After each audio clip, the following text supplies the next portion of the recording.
నమస్తే ప్రజాప్రతినిధి న్యూస్ కి స్వాగతం.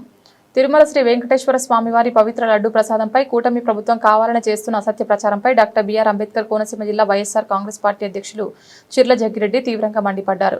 కోట్లాది మంది భక్తుల విశ్వాసానికి కేంద్ర బిందువైన తిరుమల లడ్డుపై ఆధారాలు లేకుండా ఆరోపణలు చేయడం దుర్మార్గమైన చర్యగా ఆయన వివరించారు. రాజకీయ లబ్ధి కోసం స్వామివారి ప్రసాదాన్ని అపవాదులకు గురి చేయడం నీచ రాజకీయాలకు నిదర్శనమన్నారు. సంప్రదాయబద్ధంగా నాణ్యతా ప్రమాణాలతో తయారయ్యే లడ్డుపై అసత్య ప్రచారం వెంటనే ఆపాలని డిమాండ్ చేస్తూ లేదంటే ప్రజలే తగిన గుణపాఠం చెప్తారని హెచ్చరించారు.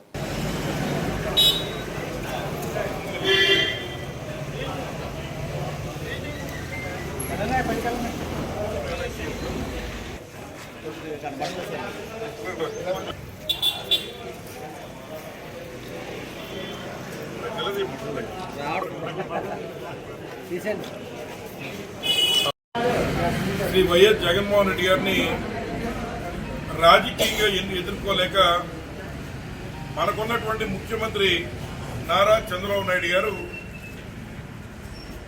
పరమ పవిత్రమైనటువంటి తిరుపతి లడ్డూని అపవిత్రం చేస్తున్నటువంటి విషయాన్ని ఈ సందర్భంగా మీరు దృష్టి తీసుకుంటున్నా. మరి ఏదైతే గడిచినటువంటి కాలంలో మరి సాక్షాత్తు వెంకటేశ్వర స్వామి 7 కొండల వాడు తిరుపతి వెంకటేశ్వర స్వామి లడ్డూలో పంది కొవ్వు కలిసిందని లేదా ఫిష్ ఆయిల్ కలిసిందని ఇట్లాంటి అనేక అపవాదులు ఒక ముఖ్యమంత్రి స్థాయిలో ఉండి రాష్ట్ర ముఖ్యమంత్రిగా అధికారుల దగ్గర సమాచారం కూడా తీసుకుని నేను ఈ విషయాన్ని ప్రజలకు తెలియజేస్తున్నా. యావత్ దేశమంతా ఉన్నటువంటి ప్రజలందరికీ కూడా నేను ఈ యొక్క వ్యవహారాన్ని ధృవీకరిస్తున్నానే విధంగా నారా చంద్రబాబు నాయుడు గారు మరి జగన్మోహన్ రెడ్డి గారిని ఎదుర్కోలేక ఆయన్ని పూర్తిగా రాజకీయాల నుంచి పక్కన పెట్టించేయాలనే ఒక తప్పుడు ఉద్దేశంతో ఈ రోజున మనందరి యొక్క ఇలవేల్పోయినటువంటి వెంకటేశ్వర స్వామి యొక్క తిరుపతి లడ్డూలో ఈ పంది కొవ్వు ఎన్ని కలిసాయని చెప్తున్నారు.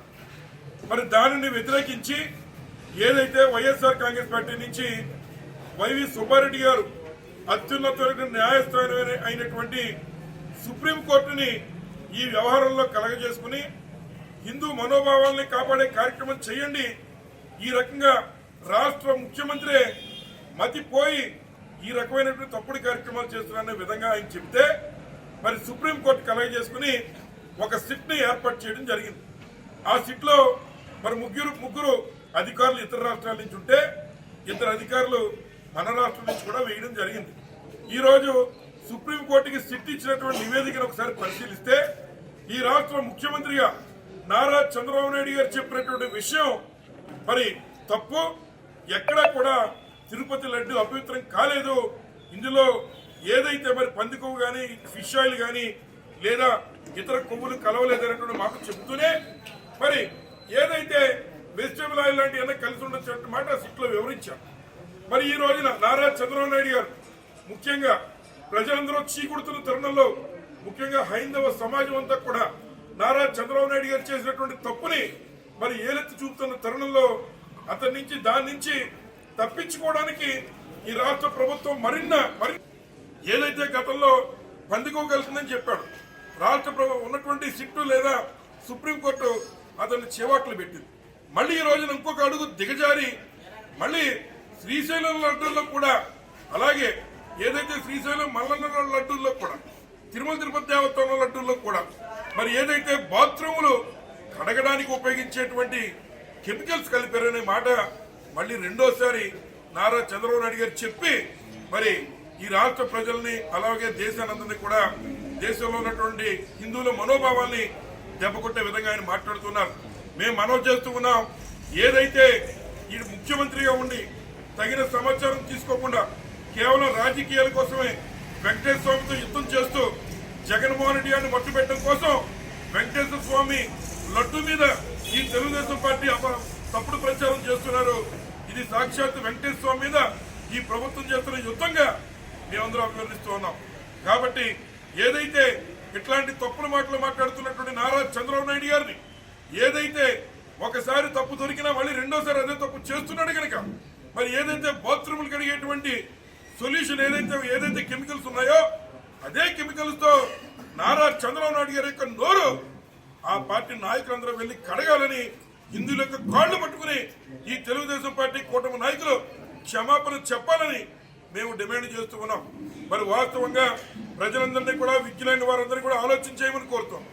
అదేమిటంటే మరి ఏదైతే తెలుగుదేశం పార్టీ అధికారంలోకి వచ్చిన తర్వాత అధికారంలో రాకముందు కూడా మరి అనేక సార్లు టీటీడీలో ఉన్నటువంటి అక్కడ ల్యాబులు కొన్ని ట్యాంకర్లని టీటీడీ మరి ఏదైనా వారి శాంపుల్ సరిపోతే వెనక్కి తిప్పించిన సందర్భాలు అనేక కోకొల్లలుగా ఉన్నాయి.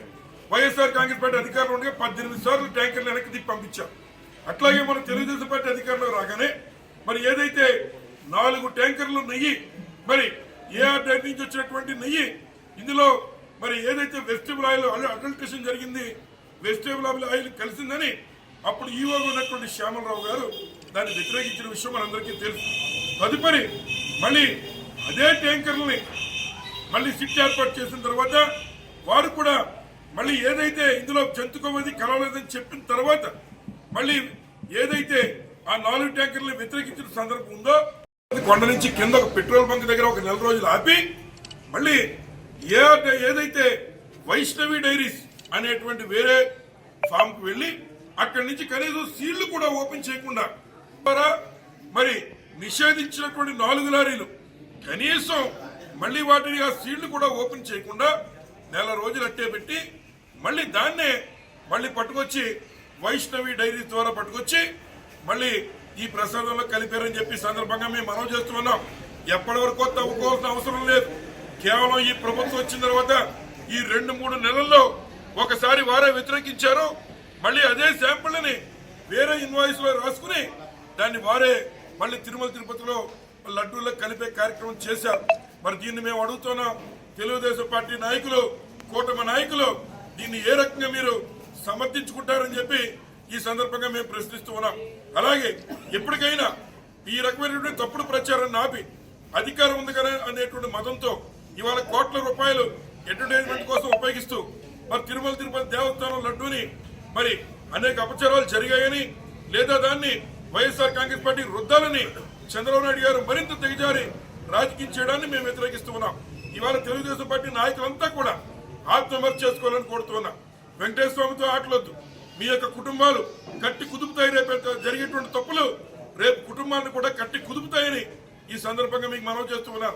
హిందువుల యొక్క మనోభావాలను దెబ్బతీసే విధంగా ఏదైతే మరొక అంశం మీకు తెలియజేస్తున్నారు. అదేమిటంటే మన ఏదైతే పవన్ కళ్యాణ్ గారు చెప్తున్నారు, ఇక్కడి నుంచి తిరుమల తిరుపతి నుంచి 1,00,000 లడ్డూలు మేము మరి ఏదైతే 1,00,000 లడ్డూలు గత ప్రభుత్వంలో వాస్తవంగా ఎవరైతే మరి గతంలో టీటీడీలో బోర్డు మెంబర్ గా ఉన్నటువంటి సౌరభ్ గారు కానీ అలాగే మరొక ఆయన మై హోమ్ మరి యజమాని ఉన్నటువంటి రామేశ్వరరావు గారు, మరి ఏదైతే మై హోమ్ అధినేతగా ఉన్నటువంటి మై హోమ్ రామేశ్వరరావు గారు వారిరువురు ఈ 1,00,000 లడ్డూలకి అయ్యేటువంటి ఖర్చులంతా భరించి వారే 2,000 రూపాయలకి నెయ్యక్కుని దాన్ని తిరుమల తిరుపతి దేవస్థానం వారికి అప్పచెప్పి కేవలం తయారీకి మాత్రమే అక్కడ ఉన్నటువంటి వారిని ఉపయోగించేటువంటి విషయం వారే పత్రికా ప్రకటన ద్వారా మరి తెలియజేశారని కూడా ఈ సందర్భంగా తెలియజేస్తున్నా.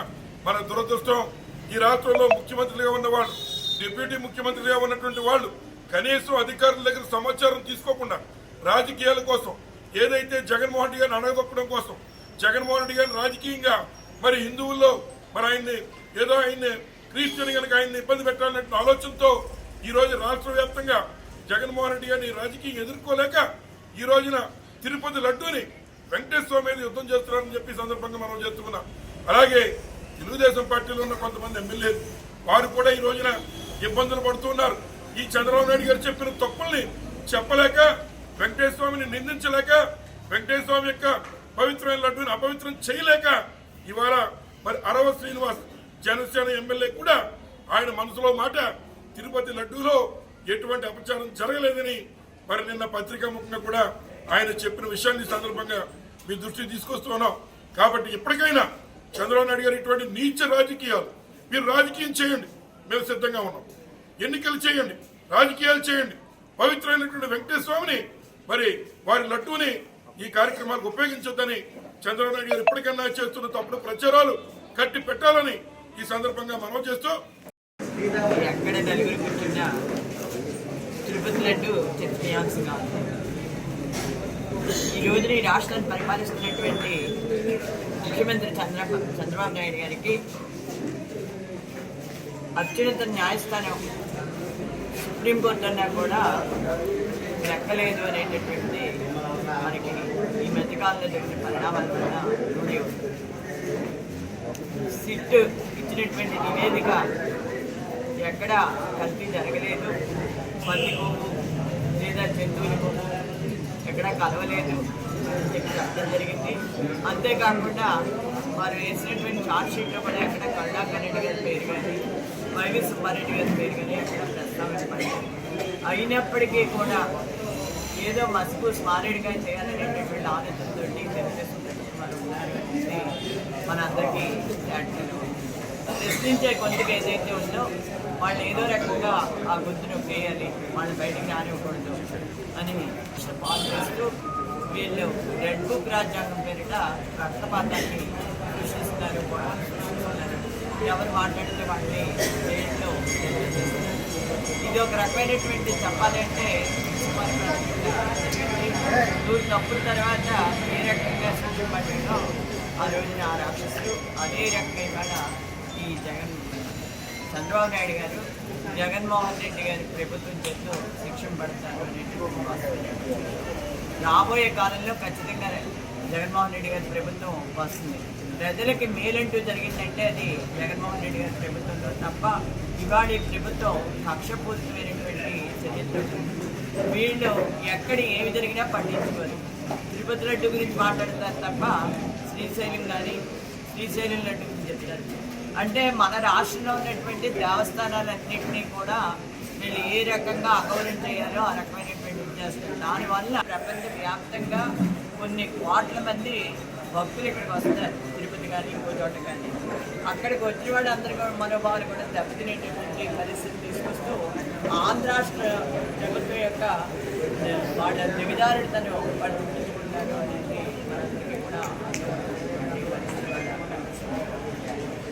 సింహాచలంలో తగ్గిస్తున్నట్టయింది, కాశీముఖ దేవస్థానంలో తగ్గిస్తున్నట్టయింది. వాటి గురించి ఎవరు మాట్లాడటం, చనిపోయిన వాళ్ళ గురించి ఎవరు ప్రశ్నించారు. రోజు తెల్లవారు లేచి ఆడబిడ్డలు అన్యాయానికి గురవుతున్నా, అత్యాచారాలకి మానభంగాలకి గురవుతున్నా కూడా వాళ్ళు మాట్లాడేటటువంటి పరిస్థితి ఉండదు. వాళ్ళు 100 మంది ఎక్కువయ్యి ఒకే కూతకు వస్తూ ఉంటారు. అది తప్పుడు కూతురు వాళ్ళకి తెలిసినా కూడా ఆ కూతురు మాత్రం మార్చుకునేటటువంటి పరిస్థితి లేదు. ఇవాళ తిరుపతి లడ్డు గురించి మీరు మాట్లాడుతుంటే వాటిని తేల్చడానికి న్యాయస్థానం ఉన్నాయి. మీరు గత పుష్కరాల్లో మనుషులు చనిపోతే కేసు క్లోజ్ చేస్తారు, ఓటుకు నోటు కేసు క్లోజ్ చేస్తారంటే మీ చేతిలో అధికారం ఉంది కాబట్టి మీరు ఏదైనా చేస్తారు. అటువంటి తప్పుడు మార్గాలు ఎప్పుడు జగన్మోహన్ రెడ్డి గారు వెతకలేదు. ఏదైనా కూడా ధైర్యంగా ఎదుర్కోవడానికి అందుకే ఆయన మగాడిగా నిలబడ్డాడు. వీళ్ళు నిబంధనలకు చేసేటటువంటి ప్రతి పని కూడా సిగ్గుచేటైనటువంటి విషయం. ఇవాళ ఈ రాష్ట్రం యొక్క పరువు మన దేశంలోనే కాదు ప్రపంచ వ్యాప్తంగా తీసిపడేశారు అనేటటువంటి వాస్తవం. ఇవాళ చంద్రబాబు నాయుడు గారికి కానీ వారి మంత్రివర్గానికి కానీ ఒకే ఒక్క విషయం చెప్తున్నాం. ఇవాళ సాంఘిక సంక్షేమ హాస్టల్స్ తీసుకోండి, ఎక్కడ చూసినా కూడా వాళ్ళు పిల్లలు చాలా రకాలైనటువంటి ఇబ్బందులు పడుతున్నారు. అనారోగ్య పరిస్థితులు, చనిపోయినటువంటి మరణాలు జరిగినటువంటి పరిస్థితులు కూడా మనం చూసాం. వాటి మీద ఈ రోజు వరకు ఏ రకమైనటువంటి సరైనటువంటి చర్యలు లేవు. మీరు ముందు తిరుపతి లడ్డు గురించి కాదు మాట్లాడవలసింది, ఇక్కడ చనిపోతున్నటువంటి బిడ్డలు లేదా అనారోగ్యం పాలవుతున్నటువంటి గిరిజన బిడ్డల గురించి మాట్లాడండి. అప్పుడే ఇవాళ మీ హెరిటేజ్ సంస్థ మీద కూడా ఆ పాలు తేడాగా ఉన్నాయని చెప్పేసి బొగ్గు శాతం తక్కువగా ఉంటుందని చెప్పి వాటి గురించి మీరు మాట్లాడటం. ఎన్డీటీవీ కానీ ఎన్డీఆర్ ఇచ్చినటువంటి రిపోర్ట్లు కూడా పక్క తోసేస్తారు. మీరు తీసుకొచ్చినటువంటి మూలబాబా సంస్థ దాన్ని కూడా పక్కన పెడతారు. మీకు నోటికి ఏదొస్తే అవి కొత్త రకంగా పేర్లు సృష్టిస్తారు. మీకు ఏం తోస్తే అది మాట్లాడుతూ ఉంటారు. మీ గుండెల్లో ఎప్పుడు జగన్మోహన్ రెడ్డి ఆ పేరు రైళ్లు పరిగెడుతూ ఉంటాయి, పేరు చెప్తే మీకు గుండె దడదలు ఆడుతూ ఉంటారు. అందు గురించి మీరు ఎంతసేపు వైఎస్ఆర్సీపీని ఏ రకంగా టార్గెట్ చేయాలి, వైఎస్ఆర్సీపీ నాయకులు ఏ రకంగా తప్పాలి అనేటటువంటి ఆలోచన. మేము ఒక స్టేట్మెంట్ ఇస్తే ఆ స్టేట్మెంట్ని కూడా ఒక్కరిదగ్గర చేసి మాట్లాడేటటువంటి ఆలోచన. ఈ మధ్యకాలంలో అంబటి రాంబాబు గారి అభిషేకంగా ఇళ్ల మీదకి వెళ్ళి దౌర్జన్యం చేయడం సరైనటువంటి విధానం కాదు. ఈ రకంగా చేస్తే జుట్లు పట్టుకుని బయటకు ఎట్టుకొని జనాలే తప్పుతారు అని చెప్పి రాజా ఒక స్టేట్మెంట్ ఇస్తే దానికి వీళ్ళు చెప్తున్నది ఏంటంటే మీరు దుశ్శాసనులు దుర్యోధనులైనా మేము ద్రౌపదులం కాదని చెప్తున్నారు. అసలు దేనికి ఏం మాట్లాడుతున్నారు, మీరు ఏమో అర్థం చేసుకుంటున్నారు? ప్రజల మనోభావాలు మీకు తెలియట్గానే తెలియట్లేదేమో. అందుకే తిరుపతిలో గురించి సిద్ధించినటువంటి నివేదికని కూడా మీరు పట్టించుకోకుండా మీ ఇష్టం వచ్చినటువంటి దారిలో ఇంకా ఏదో జరిగిపోయింది ఏంటో చెప్పాలి కదా. మీ దగ్గర ప్రూఫ్స్ ఉండాలి కదా. ఏ రకమైనటువంటి ప్రూఫ్స్ లేకుండా మీరు